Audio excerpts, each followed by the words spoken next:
Amados hermanos y hermanas, Dios les bendiga. Es una alegría muy grande para mí comunicarme con ustedes en este día hermoso que el Señor nos ha regalado. Y como siempre decimos, qué mejor que comenzarlo a la sombra de la palabra de Dios, ¿sí? Me encanta predicar con este libro en la mano, me encanta hablar de la Biblia, soy un enamorado de todo lo que Dios puede hacer en mi vida, tantas experiencias, y en tu vida también, a través del ministerio de la palabra. Y digo la palabra ministerio, ¿sí? Que viene de la palabra actividad, servicio, porque la palabra de Dios, este libro, que no es un libro más, produce en nosotros una actividad sobrenatural. Y justamente es esa actividad la que Dios necesita para ir formando nuestro carácter, nuestra vida, nuestro perfil, cada día más parecido al perfil de su Hijo Jesucristo. La herramienta que Dios utiliza para trabajar en tu vida, entre otras, es la palabra de Dios. Pero esta es la más importante. Por lo tanto, si vos tenés tu Biblia cerrada, y no la abrís, y no la usás, y no la lees, le atás las manos a Dios, y Dios no puede trabajar en tu vida. Y después te quejas, porque no hay cambios, porque sentís que tu vida está estancada, porque no podés experimentar la vida cristiana plena, y le echás la culpa a Dios. Pero necesitamos, y Dios necesita, que tu Biblia esté abierta cada día, aunque sea un ratito, porque es la herramienta principal. Es viva y eficaz y es más cortante que toda espada de dos filos y penetra. Y una vez que le permitimos que penetre en la parte, en la fibra más íntima de nuestro ser, comienza a dividir las intenciones, los pensamientos, como aquel carnicero que separa las coyunturas y los tuétanos, o como aquel cirujano que sabe usar el bisturí, y Dios lo va haciendo de una manera única. Pero necesitamos tener la palabra de Dios como libro de cabecera en nuestra vida. Necesitamos darle importancia a la palabra de Dios. Y hoy vamos a abrir la palabra de Dios. Pero yo quisiera que oremos primero. Vamos a preparar nuestro corazón para que la palabra de Dios pueda realizar su obra de una manera completa. Cierra tus ojos conmigo y vamos a decirle a Dios en esta mañana hermosa, en este día hermoso, querido Padre, nos ponemos en tus manos. Tenemos tanta necesidad de ti. Hay tantas cosas que cambiar en nuestro corazón y queremos que tú las cambies a través del ministerio de tu manos directamente a nuestro corazón y haz que eso pueda cambiar nuestro día, nuestra semana que hoy comienza y si seguimos así nuestras vidas, cambiando bajo el efecto, bajo la influencia de tu palabra. Nos encomendamos a tu amor y a tu gracia en el nombre precioso de nuestro amado Salvador Cristo Jesús. Amén. Hoy quiero que hablemos de tres personajes, principalmente de uno, pero vamos a mencionar a tres personajes más de la palabra de Dios. Y el título que le puse al mensaje de hoy es Recuperando tu identidad, recuperando mi identidad. Partamos entendiendo el concepto de... A veces tal vez el ejemplo más claro que tenemos es nuestra cédula de identidad. Dice quiénes somos. Cuando algún agente policial o alguien que va a realizar un trámite le exige la cédula de identidad, miran la cédula, miran tu rostro, se dan cuenta que tú eres la persona que dice el documento. La cédula de identidad comprueba, demuestra, dice quién soy yo. Ahora quiero que apliquemos esto al plano espiritual, a nuestra vida. Porque una cosa es lo que la cédula diga, otra cosa muy diferente es quien yo me sienta, otra cosa es lo que mi familia opine de mí, otra cosa es lo que mis amigos digan de mí. Pero yo quiero que hoy nos concentremos en la importancia de entender qué es lo que Dios piensa de mí, Y cuando yo recupero, fortalezco o encuentro una identidad que probablemente esté perdida, eso cambia totalmente mi vida. Por otro lado, si yo vivo y transito los caminos de mi vida y pasan los años de mi real que tengo es la que muestra el plástico de la cédula, pero en mi corazón, en mi interior, en mi universo interno, no sé realmente quién soy o estoy creyéndole a las voces mentirosas que me rodean y que me dicen o que me quieren imponer una identidad distorsionada. Voy a vivir en base a eso y toda mi vida va a estar frustrada, va a estar amargada. No voy a poder encontrar el disfrute de la vida cristiana plena. Por eso considero un tema muy, pero muy importante. Yo quiero que me acompañes en la lectura de la palabra de Dios y vamos a ver un caso muy singular, obviamente de una persona muy singular, nada más y nada menos que de nuestro Señor Jesucristo. Y quiero que destaquemos algo que todos conocemos, pero quizás no hemos reparado en un concepto. Y si tenés ahí un esfero, yo lo voy a hacer también, tómalo, y podés subrayar esta frase. Lucas capítulo 3, versículo 22. El Señor Jesucristo está siendo bautizado por Juan el Bautista. Es un momento sublime.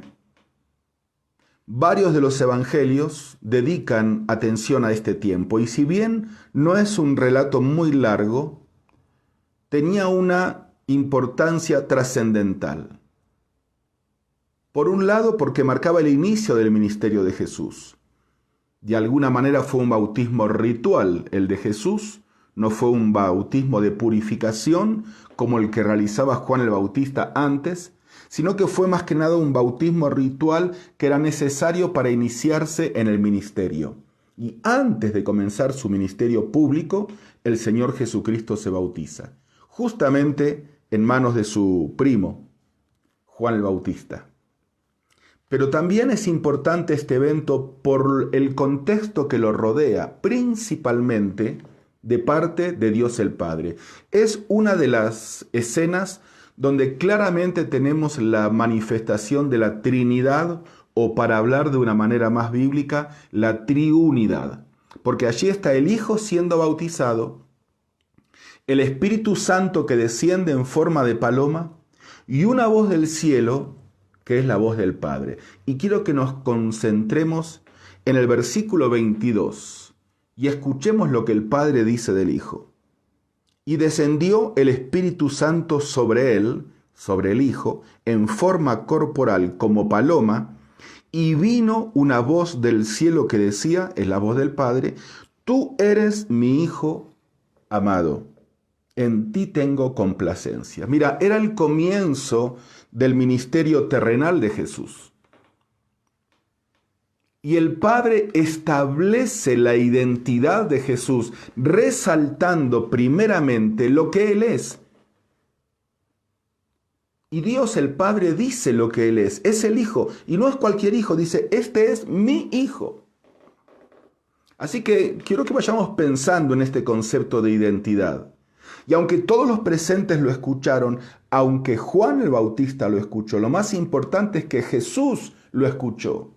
Y claro, a veces en el concepto de la deidad de Jesús, se nos puede caer o dejar de lado el concepto de la humanidad de Jesús, que fue tan fuerte el uno como el otro. Es lo que se conoce en hermenéutica como la unión hipostática de Cristo, quien fue 100% Dios y fue 100% humano. Eso dice el autor de los Hebreos, aunque sin pecado, obviamente. Y recalco esto porque en la humanidad de Jesús, Jesús de alguna manera necesitaba también el reconocimiento de su Padre como Padre, que lo veía a Él como Hijo y que fortalecía la identidad. ¿Qué siente un hijo cuando su padre lo presenta en público y dice, este es mi hijo? Miren, les quiero presentar, este es mi hijo. No hay palabras para explicar lo que el corazón de un hijo siente cuando el padre lo presenta públicamente como mi hijo. Tampoco quizás hay palabras para explicar lo que el corazón del hijo siente cuando el padre públicamente lo ignora como hijo. Y tal vez habla del vehículo, habla de la casa, habla de su trabajo y el hijo está ahí y ni se acordó de presentarlo. Y el hijo se va con la cabeza agachada porque el padre no lo presentó y el hijo siente que para el padre es más importante hablar de sus logros materiales que de su hijo. También duele, ¿verdad? Pero no fue este el caso. Ahora, muchos lo iban a llamar maestro al Señor Jesucristo, otros profeta, algunos lo iban a llamar buen pastor, algunos iban a decir que era un gran apóstol, pero el fundamento de todo su ministerio debía estar basado en lo que el Padre pensaba de él, no tanto en los logros jerárquicos que la gente le atribuiría, y de hecho vos recordás que en los evangelios lo adularon tantas veces, ¿sí? Ahí vino una mujer que no era israelita y le dijo, Jesús, hijo de David. ¿Qué sabía la mujer de la historia de David? Ahí vino otro discípulo que quería enrolarse en las filas y también lo aduló. Maestro bueno, ¿por qué me llamas bueno? O después apareció un Nicodemo de noche que le dice, Rabí, sabemos que nadie puede hacer las cosas que tú haces si no viene de Dios. O sea, Jesús tuvo que luchar mucho con esta adulación de los hombres, pero lo que a él más le sirvió como base de su ministerio fue lo que el padre pensaba de él, lo que su padre pensaba de él. Porque su padre dijo, este es mi hijo, les quiero presentar a mi hijo. Y mira, no iban a ser los milagros los que iban a definir a Jesús, ni lo que las personas piensen de él. Porque si Jesús hubiese basado su ministerio en el impacto de sus milagros y en lo que las personas pensarían de él, se iba a desanimar porque poco a poco lo fueron dejando solo. Pero hubo algo a él que lo mantuvo firme hasta el fin. Y es saber que el Padre se enorgullecía del Hijo que tenía. Y claro, tal vez yo pensaba cuando me hablaba de esto que el Padre podría haber aprovechado esta oportunidad que era el inicio del ministerio público del Señor para poder decir, este es el profeta anunciado. Pero no, dijo, este es mi hijo. Podría haber dicho el Padre, este es aquel que va a redimir la raza caída de Adán. Pero dijo, no, este es mi hijo.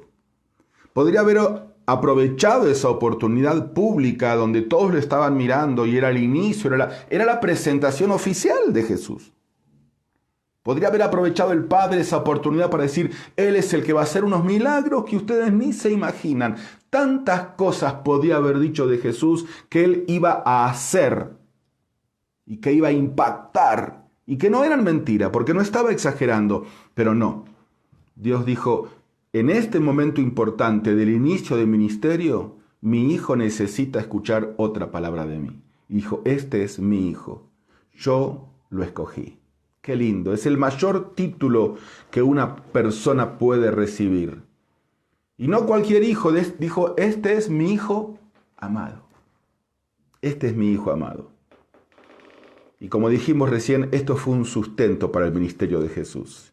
Y nosotros, ya empezando a hacer algunas aplicaciones a nuestra vida, nunca podremos alcanzar nuestro verdadero propósito en la vida si no construimos sobre el único fundamento válido, lo que somos para Dios.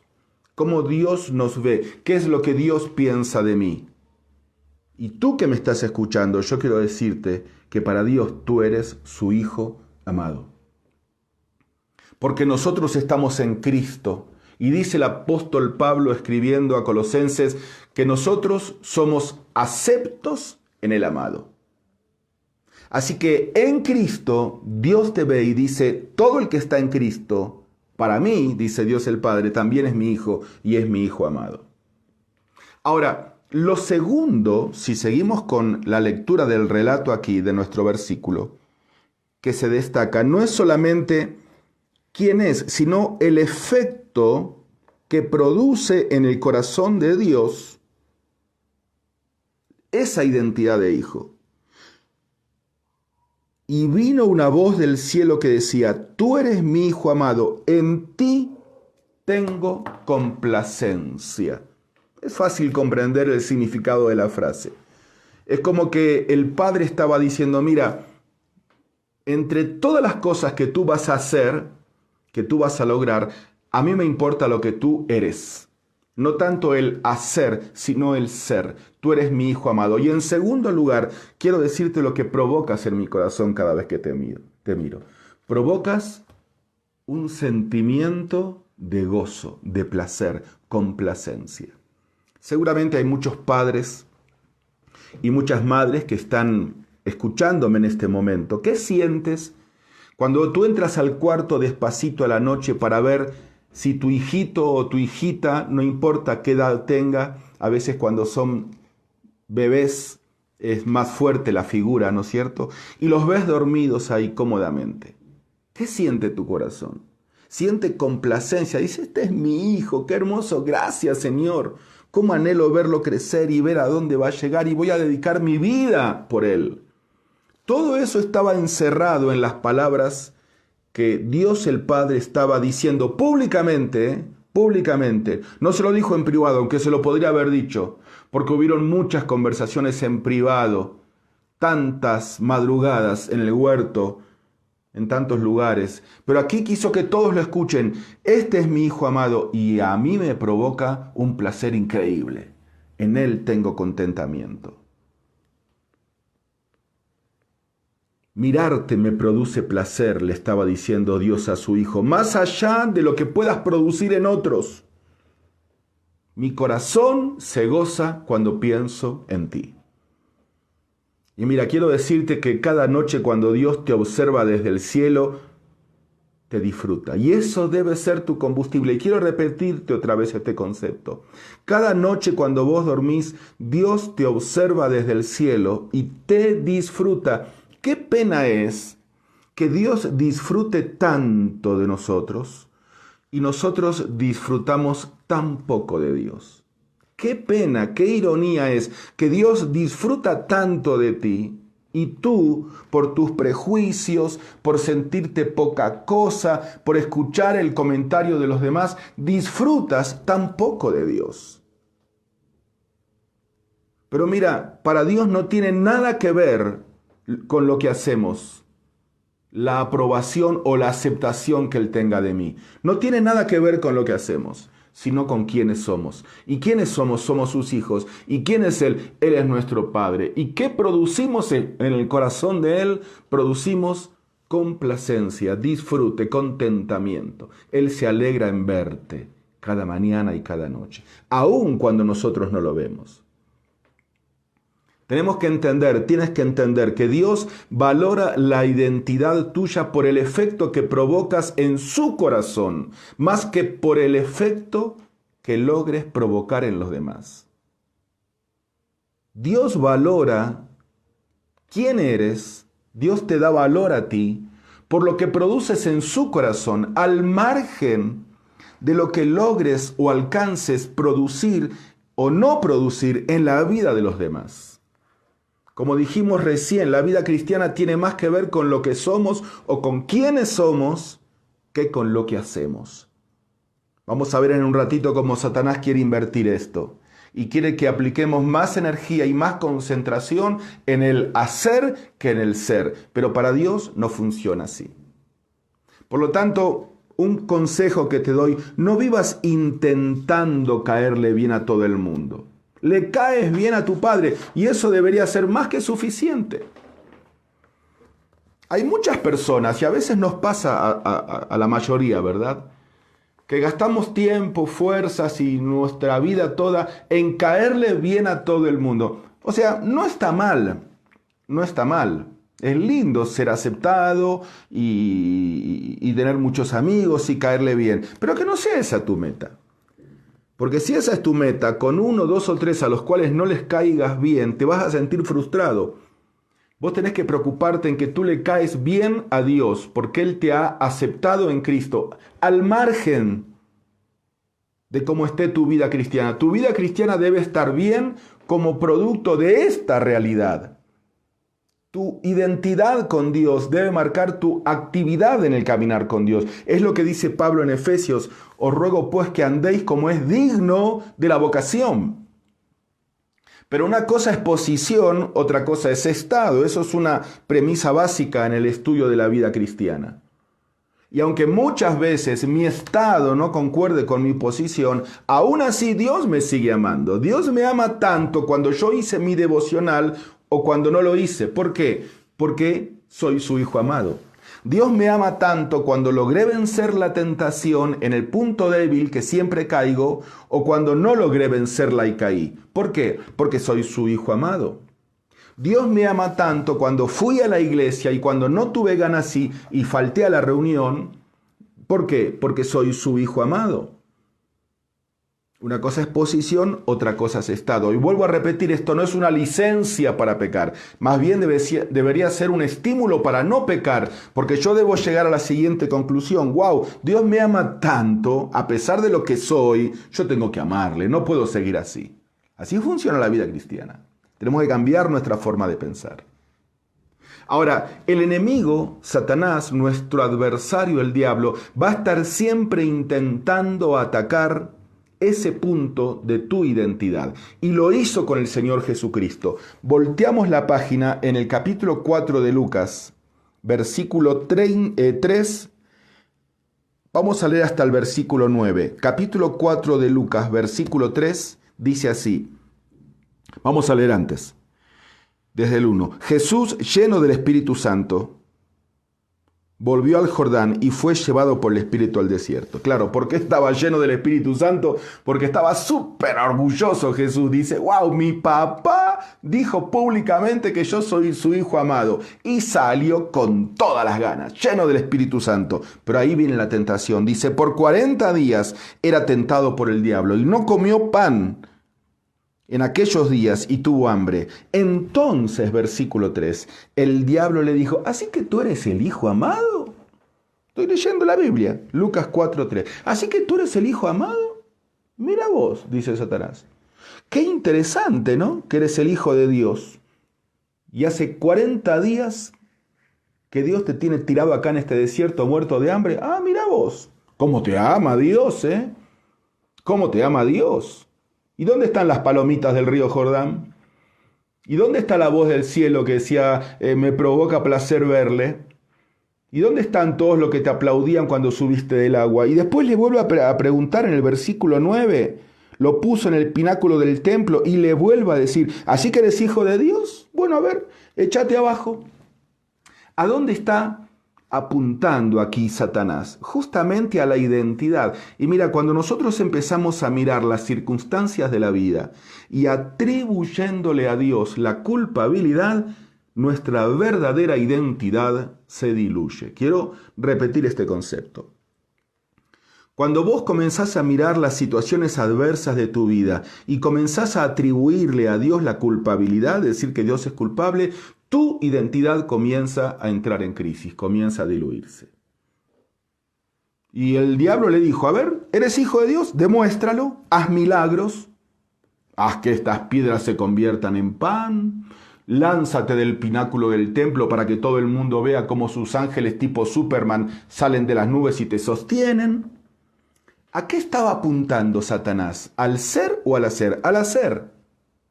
¿Eres hijo de Dios? Bueno, demuéstralo haciendo milagros. Jesucristo iba a hacer milagros, muchos milagros, pero no con ese propósito, no para ganarse la aprobación de la gente. Porque lo que le estaba pidiendo Satanás a Jesús es que todos lo vean. Mira, Jesús, esta es tu oportunidad.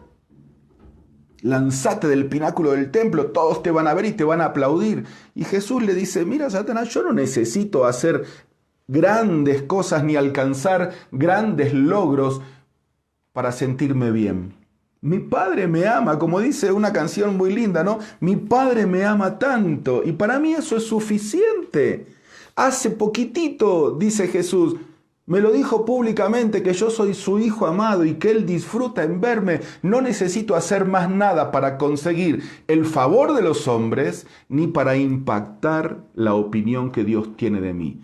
la identidad que Jesús tenía y que la reforzaba cada mañana en intimidad con su Padre, porque la intimidad con Dios refuerza tu identidad como hijo de Dios. La intimidad, tu tiempo de comunión con Dios es la única manera de reforzar tu identidad como hijo de Dios. Y el Señor Jesucristo disfrutaba de intimidad con el Padre cada mañana y eso era más que suficiente para él. Satanás intenta que Jesús ponga su valor en su poder. Él quiere llevarlo del ser hijo de Dios al hacer, convertir piedras en pan. Y mira, esta es la constante tentación que enfrentan quienes sienten un vacío de paternidad en su corazón. Siempre intentan demostrar su valor a través de manifestaciones de poder y logros que produzcan reconocimiento. Y cuando le damos lugar al diablo, como dijimos recién, él tiene un fuerte argumento para sembrar en nosotros un espíritu de huérfanos. Y quiero decirte que en la vida cristiana hay muchos hijos de Dios que viven como huérfanos. Es lo que le tuvo que decir Satanás a Jesús. Si realmente tu Padre te ama tanto, ¿cómo te tiene aquí olvidado en el desierto por 40 días? Y nuestra actitud debe ser la del Señor Jesús, que respondió con la palabra. Nosotros también tenemos que responderle al Señor con la palabra, porque en la palabra de Dios, como dijimos en la introducción, es donde vos refuerzas cada mañana, cada tarde y cada noche lo que Jesús piensa de ti. En un momento en que lo acorralaron a Jesús los fariseos, lo podés leer, anotalo, marcalo ahí, San Juan 8:29, en que estaban cuestionando su identidad.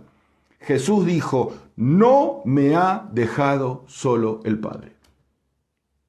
Literalmente, San Juan 8:29, no me ha dejado solo el Padre.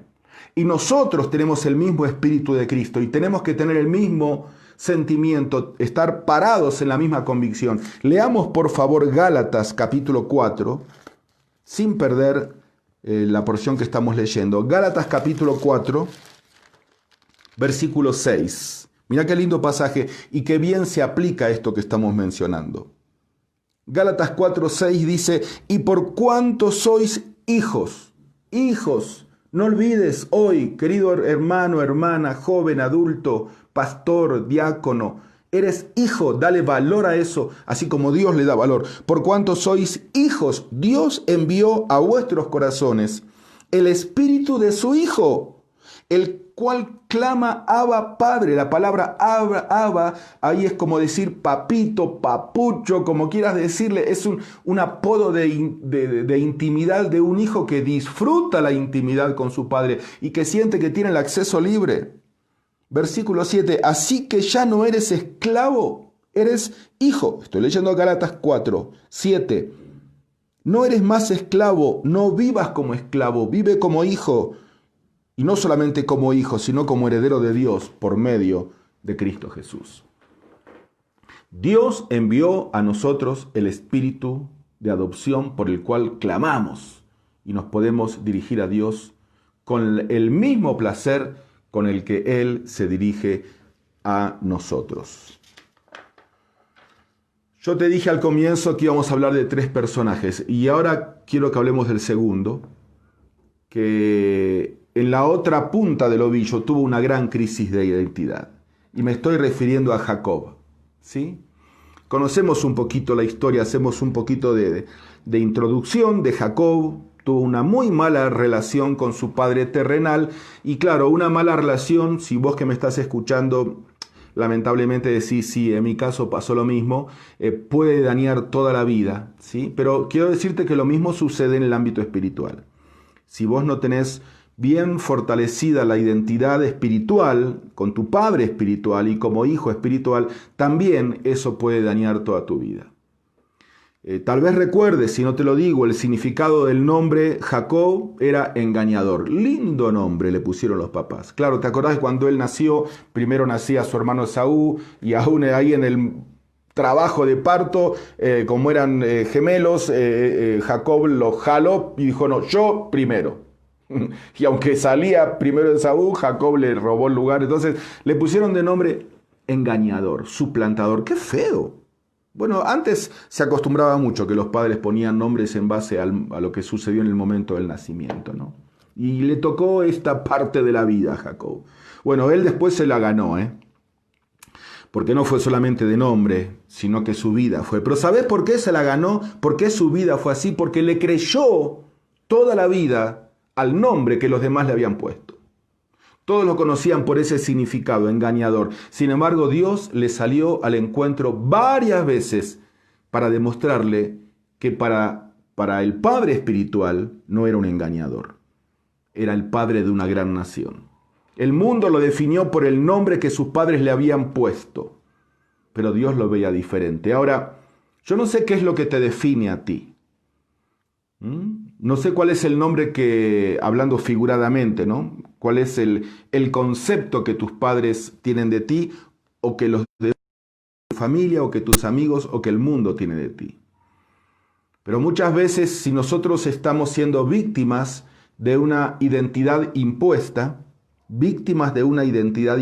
como fue el caso de Jacob, vamos a estar apuntando a cosas que aparentan darme significado en mi vida, pero luego después me dejan vacío. Por eso te pregunto, ¿qué te define a ti? Y no quiero que saques tu cédula de identidad, no te pregunto de eso. ¿Qué te define a ti en la vida? Para algunos es la apariencia externa y viven constantemente preocupados en su rostro, en su maquillaje, en su dieta, en su silueta y en su ropa, en el celular que tengan. Para otros es el dinero, no le importa tanto la apariencia, pero lo que quieren ver es su cuenta bancaria y eso les hace sentir seguros. Para otro es su familia es un Dios y no le toques a su familia. Y cada vez que sucede algo en su familia que puede ser de desprestigio, cuando los demás se enteran, se vuelven como locos, que nadie se entere porque la familia es la familia. Yo vengo de una cultura italiana donde la familia es sagrada, ¿sí? También llegar a ser mi objetivo de identidad. O tu cónyuge, tal vez tu cónyuge, porque te sentiste traicionada una vez y ahora tenés otra vez miedo que te traicionen, ¿sí? O para muchos, aún en el ámbito cristiano, es el ministerio, y cuanto más logren alcanzar niveles más altos de ministerio, se sienten mejor, y su ministerio los define. Para otros es su vehículo y solamente quieren mostrar que tienen el vehículo más lindo del barrio o parqueado en la iglesia el más lindo, no sé. ¿Qué es lo que te define a ti? Jacob siempre luchó entre la identidad que las circunstancias le proponían y lo que Dios opinaba de él. Le prestaba tanta atención a las voces de afuera que no podía escuchar la voz de arriba.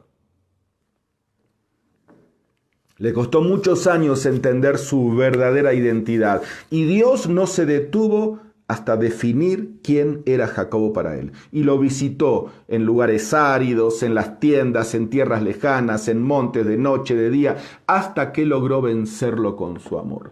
Y a veces nuestra vida cristiana se resume en eso, una lucha constante donde Dios quiere decirnos, gritarnos, que entendamos de una vez por todas lo que Él piensa de nosotros, y nosotros seguimos prestándole atención a otras voces.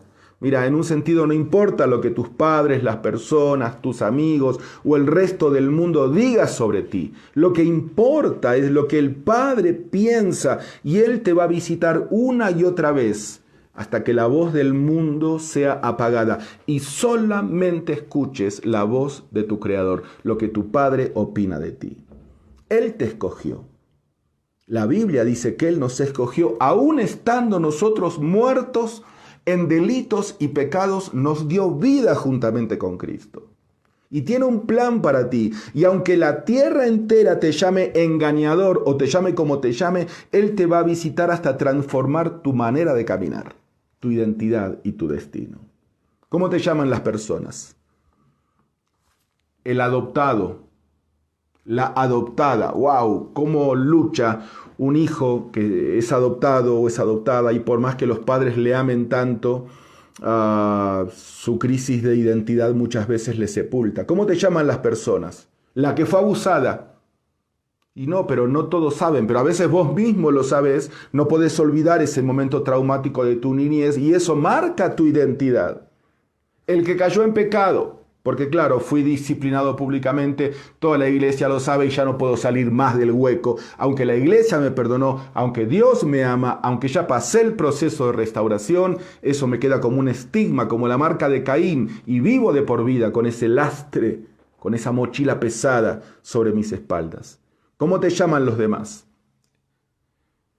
Tal vez para algunas mujeres es que él me fue infiel y se lo recuerda toda la vida y eso es una espina constante para el esposo, que ya superó su infidelidad, que ya no volvió a caer. Pero la mujer se encarga de que él nunca olvide que fue infiel y así le llama y él lo cree y así vive y no llegan a ninguna parte. Y bueno, hablábamos hace un ratito sobre las apariencias, ¿no? Y hoy en día en un mundo que le da tanta importancia a la apariencia, ¿cómo te llaman a vos en la escuela si me estás escuchando y eres un niño, un adolescente, un joven? La obesa, el feo, el narigón, el bullying que nos hacen. Es muy fuerte esto. Y claro, como yo te decía recién, Jacob parece que le creyó a lo que la vida le impuso y dijo, bueno, si me llamo engañador, entonces eso es lo que seré. A pesar de que había sido elegido por Dios y que era parte del pueblo de Dios, no lograba encontrar el disfrute pleno en su vida. Y Jacob irrumpe en el escenario bíblico robando la bendición a su hermano, ¿te acordás? Por un plato de lentejas. Estaba tan insatisfecho con lo que él era que quería ser otro. Y no hay cosa más necia en la vida que vivir intentando ser aquella persona que Dios no tuvo diseñado que yo sea. No hay cosa más irónica en la vida que vivir intentando ser alguien que Dios no tuvo planeado que yo sea. Y Jacob había escogido ese rumbo. Mira, cuando experimentás una crisis de identidad, eres definido por el mundo y por las cosas que están en el mundo. Por eso Juan dice, mira, no ames el mundo ni las cosas que están en el mundo, porque el mundo y sus deseos pasa. Pero el que hace la voluntad de Dios, que entiende lo que es Dios para él y lo que él es para Dios principalmente, permanece para siempre. Encaja perfecto este versículo. Entonces, nunca vas a vivir satisfecho, porque vives envidiando lo que los otros tienen, vives envidiando lo que los otros tienen y eres capaz de hacer lo que sea para obtener la aprobación. Y Jacob roba la bendición, pero no contento con esto, en segundo lugar, intenta vestirse de otro para obtener ahora la bendición de su padre. Le robó la primogenitura al hermano, ahora quiere la bendición de su padre y se viste, ¿te acordás el pasaje? No lo vamos a leer porque no tenemos tiempo. Se disfraza, aprovechando medio la ceguera que tenía Isaac, el papá, se disfraza de Esaú para obtener la aprobación del padre. No se conformó con obtener la primogenitura de su hermano, ahora fue por más y quiso la bendición de su padre. ¿Y cuál fue el resultado? Sí, consiguió el favor de su padre, pero tuvo que huir y vivió el resto de su vida huyendo. Más que un bendito, porque él quería la bendición, la consiguió. Pero ¿cómo vivió? Más que un bendito, vivió como un fugitivo. Mira, nunca podrás disfrutar de lo que eres para Dios y de lo que Dios piensa de ti hasta superar la tentación de vestirte, de disfrazarte como otros.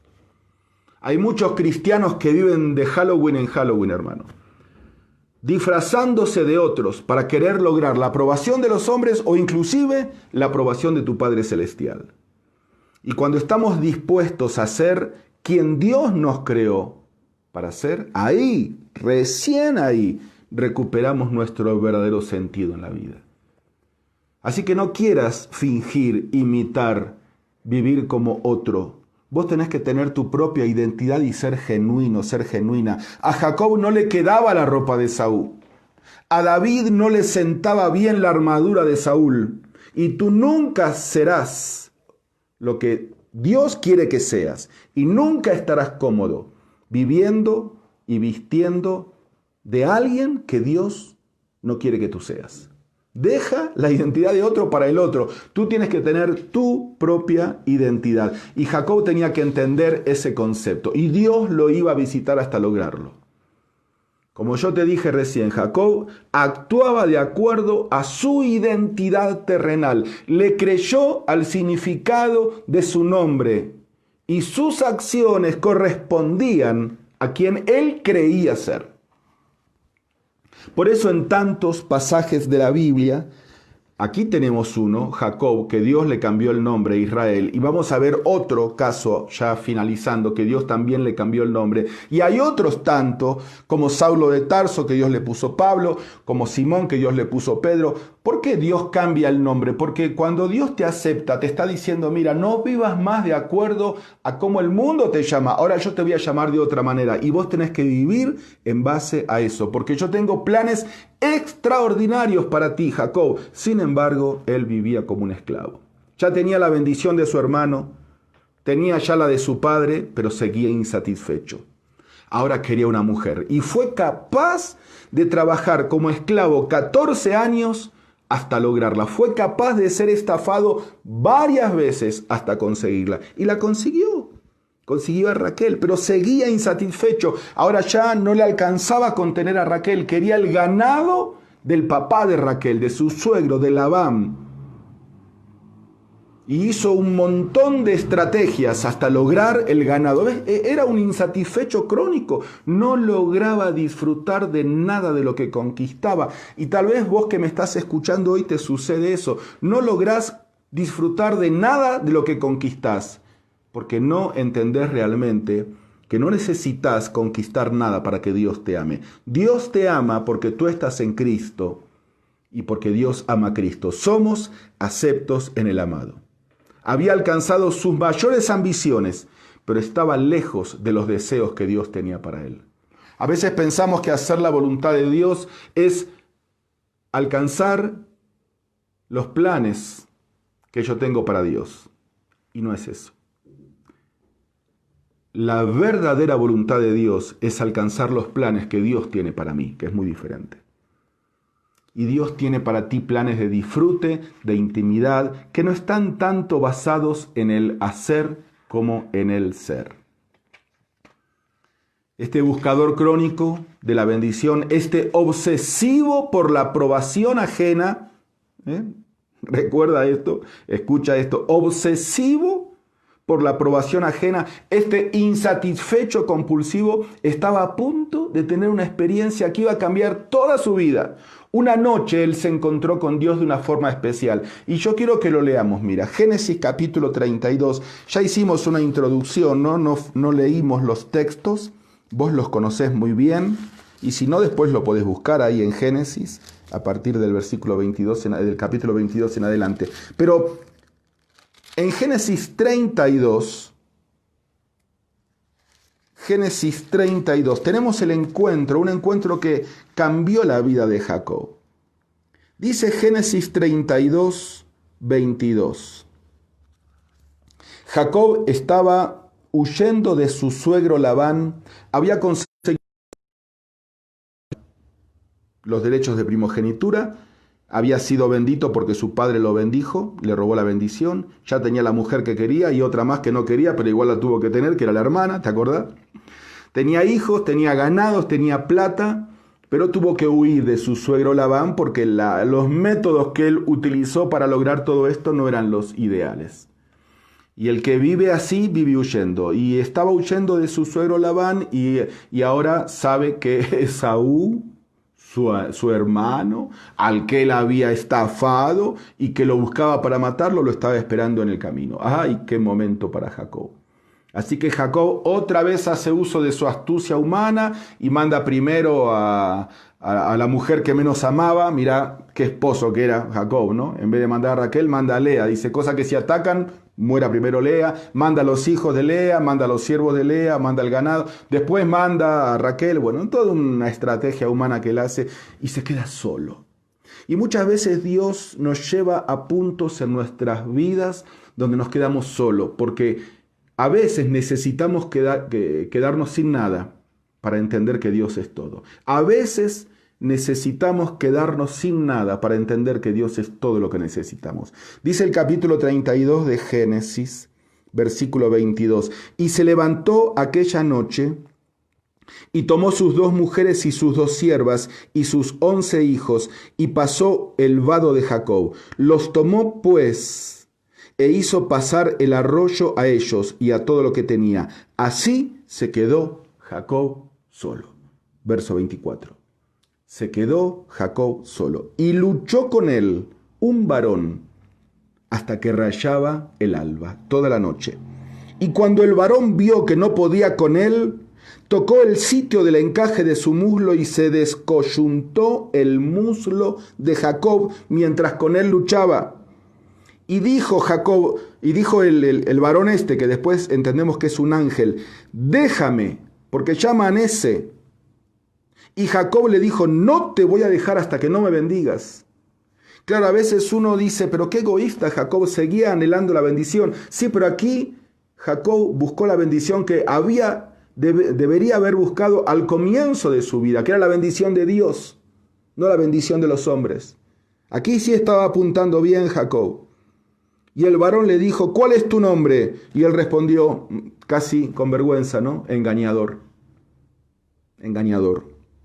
Y el varón le dijo, bueno, a partir de ahora que vos comenzaste a buscar la bendición de Dios, no se va a llamar más tu nombre engañador. No te van a decir más engañador, te van a decir Israel, porque has luchado con Dios y con los hombres y has vencido. Entonces Jacob le preguntó y dijo, declárame ahora tu nombre, le preguntó al ángel. Dime ahora tu nombre.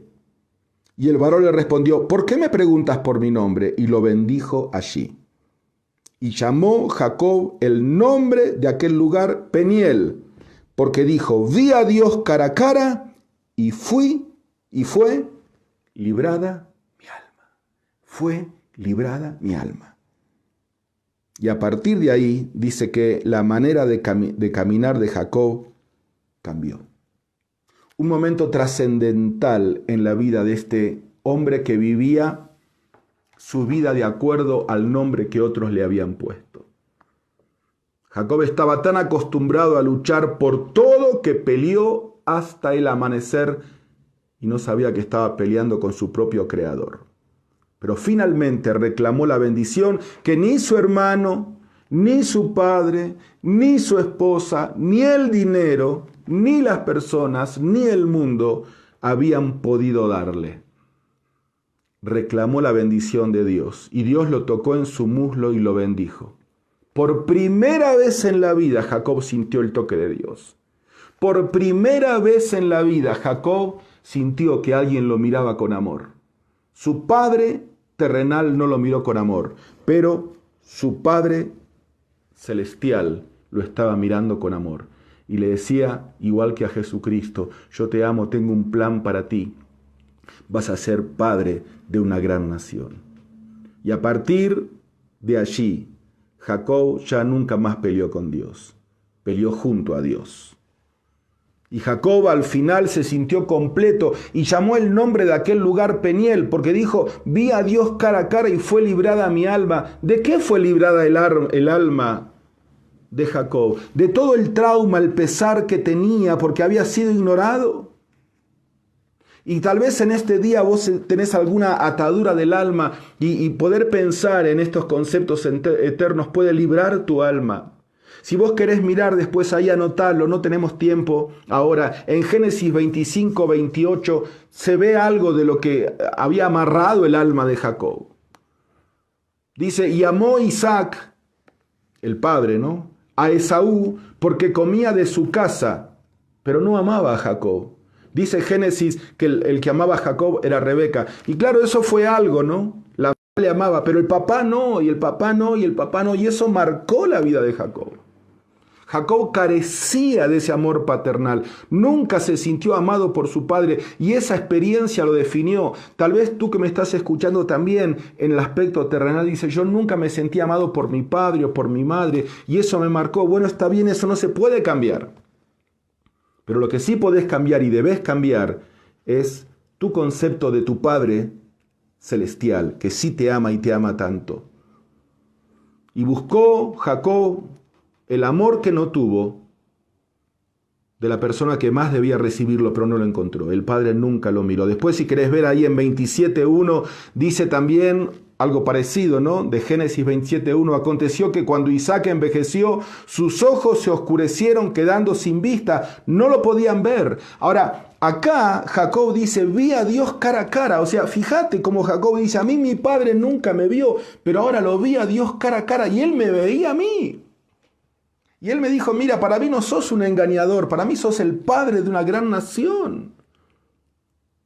¿Te das cuenta cómo recuperar mi identidad ante Dios cambia totalmente? A partir de ahí, la manera de caminar de Jacob cambió.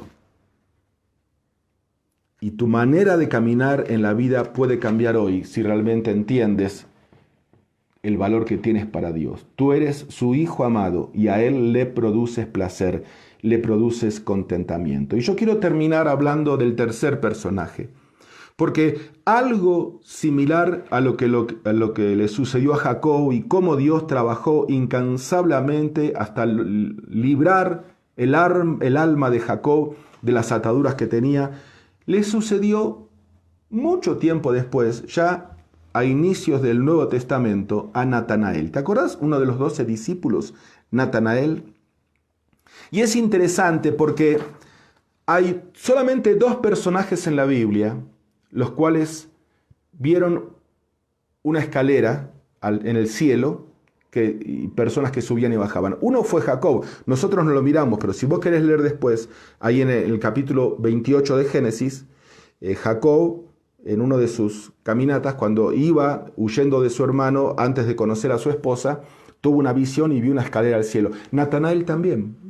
Son las 2 únicas personas en la Biblia que se menciona este detalle.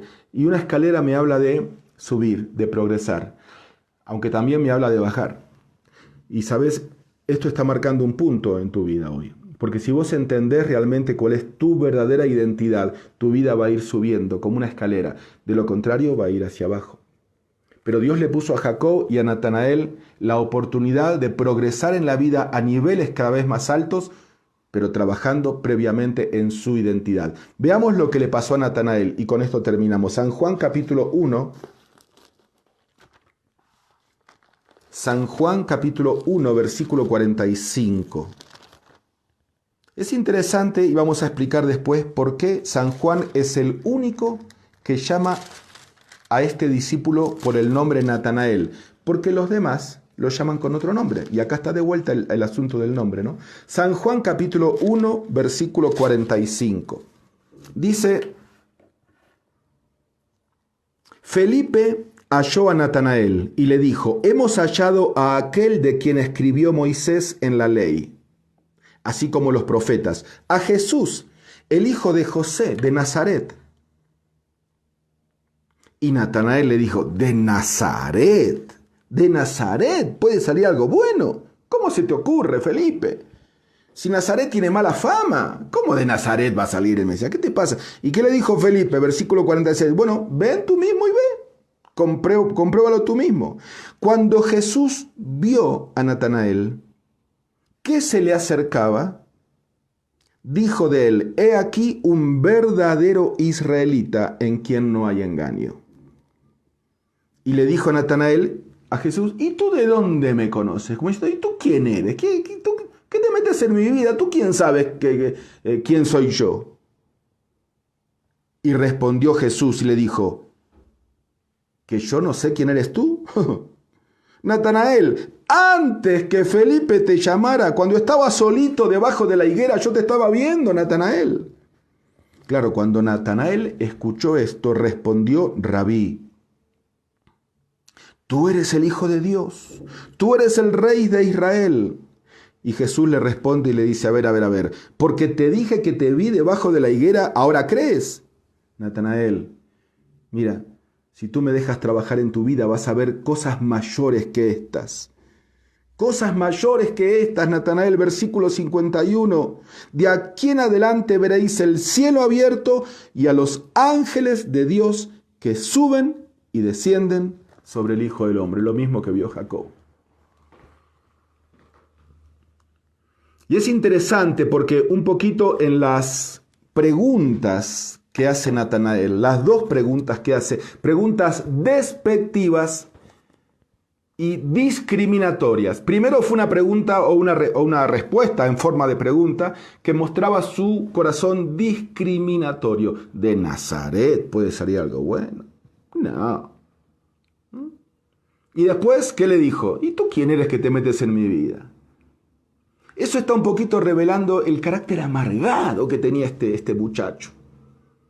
Discriminador, orgulloso, soberbio, solitario, ahí abajo de la higuera todo el día, no quería darse con nadie. Viene Felipe, lo invita, él no quiere ir. Felipe amablemente le dice, mira, ven tú mismo y ve. Pero podemos ver el perfil de Natanael. Sin embargo, después de un encuentro con Jesús, termina diciendo, tú eres el Hijo de Dios, tú eres el Rey de Israel. ¿Qué transformó al incrédulo y amargado religioso en un discípulo apasionado por Jesús? ¿Sabes qué? Lo que transformó, lo que golpeó el corazón de Natanael fue saber que los ojos de Jesús estaban puestos sobre él, aun cuando nadie le veía. Antes que Felipe te vaya a buscar, yo te estaba viendo. Cuando estabas solo, ahí escondido abajo de una higuera, amargado, apartado, encerrado en tu mundo de prejuicios, de religiosidad, de rencor por lo que la vida te hizo, yo te estaba viendo. Yo te estaba viendo. Y eso cambió la respuesta de Natanael. Mira, lo que define a ti, lo que te define a ti, no es tanto tu identidad externa o lo que otros digan. Porque Natanael vivía así, vivía también como Jacob, ¿no? Solo, amargado, escapando, huyendo, escondiéndose. Tampoco lo que te define a ti es tu identidad interna, no solamente la externa, lo que los demás digan, tampoco es la interna, lo que tú te digas a ti mismo, porque esa también es peligroso. Por eso dice Proverbios que engañoso es el corazón más que todas las cosas. Ojo con lo que tu corazón te diga. Tú eres un fracasado, tú eres un frustrado, tú nunca vas a lograr nada en la vida. Tu propia conciencia te lo puede decir. Eso tampoco te define. Lo que te define es tu identidad, es la voz eterna. No la externa ni la interna, sino la eterna. Es lo que Dios dice de ti. Y como yo te dije recién, el Evangelio de Juan es el único evangelio donde a Natanael se lo llama por su nombre. Si vos mirás la lista de los discípulos, siempre el que aparece ahí al lado de Felipe está con el nombre de Bartolomé. Vos dirás, claro, sí, Bartolomé, el discípulo. Bueno, pero son las mismas personas. Pero acá Juan, que por algo se aparta de los evangelios sinópticos, tiene una percepción especial y Juan destaca que Jesús le cambió el nombre. De Bartolomé le puso Natanael. ¿Y qué significa Bartolomé? Bueno, Bartolomé significa hijo de Ptolomeo, porque Bar en hebreo es hijo, hijo de. Bartolomé, hijo de Ptolomeo. Para las personas, ¿quién era ese joven? Era el hijo de alguien. No tenía nombre propio. ¿A vos te gusta que te digan, mira, te presento al hijo de Ramón? No, ¿para qué el hijo de Ramón? Yo soy Carlos, yo tengo mi nombre. No me Bueno, pero así lo conocían a este joven, como el hijo de alguien. Y Jesús le dice, para mí no eres el hijo de alguien, para mí eres único, eres especial. Para mí eres Natanael. ¿Sabes qué significa Natanael? Regalo de Dios. Cuando Natanael escuchó esto, no lo podía creer.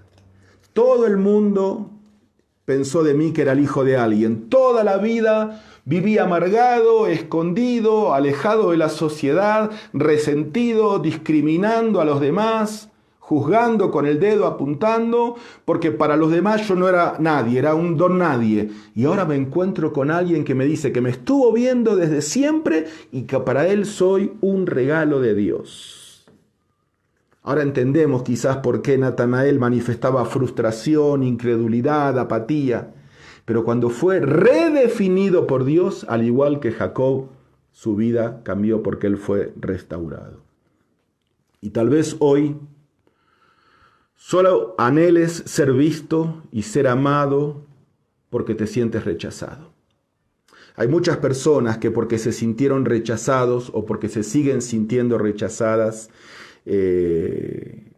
le Le creen a cualquiera que le susurra al oído, yo te amo, para mí sos especial. Y se van detrás de esa persona para luego terminar otra vez insatisfecho y más lastimado que antes. Como Jacob, que porque su padre no lo vio, buscó en la bendición, buscó en la riqueza material, buscó en una mujer, buscó en logros y seguía insatisfecho. Hasta que no se encontró con Dios y dijo, ahora sentí que Dios me vio cara a cara, su vida cambió. Igual con Natanael.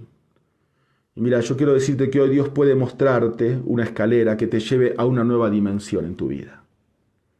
Si vos realmente recuperás en intimidad con Dios tu verdadera identidad, Dios puede poner delante de ti una escalera que te lleve a una nueva dimensión en tu vida y comiences a salir del hueco en el que estás. Quiero terminar leyendo, por favor, 2 minutos más, el Salmo 139.